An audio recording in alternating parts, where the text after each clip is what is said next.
Jason, or the Slasher, is Dead by Daylight's 10th anniversary killer, who was revealed to us in probably one of the worst attempts ever at generating hype. But that's a tangent for another day. But today, I'm definitely going to say that I am very proud of this company and how far they've come with this game. 10 years of anything is nothing to laugh at, and the fact that Dead by Daylight made it is nothing short of a fucking miracle. So in celebration of the 10th anniversary of this game, while I show you how to play this character, I am going to get progressively more drunk. I am not lying either. After every sentence I say, I am going to be taking a sip. I'm so dead ass. With all that being said, let's take a look at his kit. Jason is a ranged killer who throws javelin-like projectiles. These projectiles can be obtained by taking them off of hooks, dismantling the hook. That was a sick fucking shot, did you see that? And they can be obtained by picking them up from piles of junk that will spawn around the map. But do keep in mind, the kind of javelin that you have actually matters. Using a spike you got from a hook will pierce them and then give you wall hack, kind of like how Springtrap's axe does. And it will allow you to Borey them if they are on their last hook state.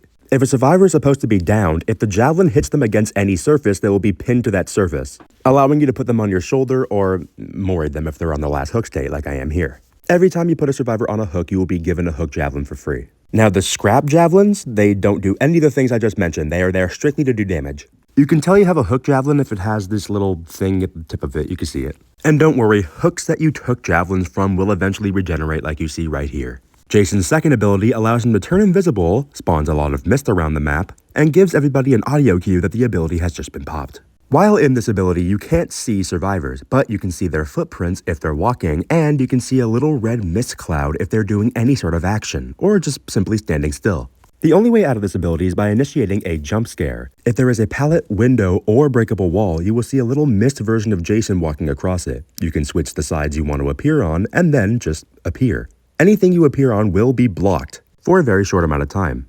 Any survivors within the immediate area will scream, and you'll mark them a killer instinct, because you jump scared them.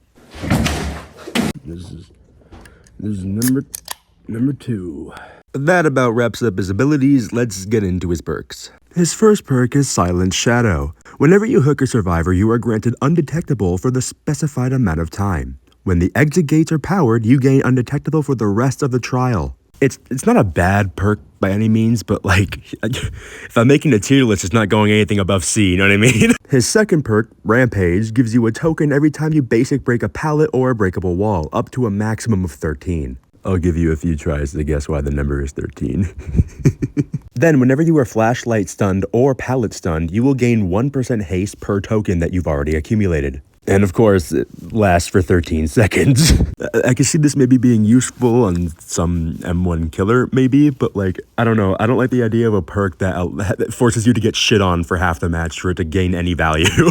His last perk, Hex Scared to Death, activates after you hook 3 different survivors. Once you do that, a random totem will activate. When the totem is activated, every time you basic break a pallet during a chase, every survivor within the 13-meter radius will get hindered for the specified percentage for 3 seconds. This perk is not that bad, but it kind of relies on them not using pallets because you need pallets to activate the ability. So if you're just playing against somebody who just drops every pallet at every second they can, even when you pop the hex, you just lost your perk. All right.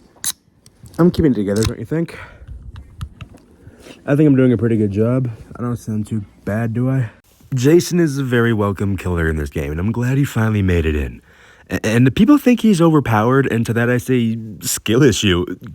Quite simply, you just suck at the fucking game. He's fun to play. I enjoy playing against him personally. It's all nice. This has been Borey's Guide to Dead by Daylight, and I hope you enjoyed. I'm gonna go to bed. Bleh.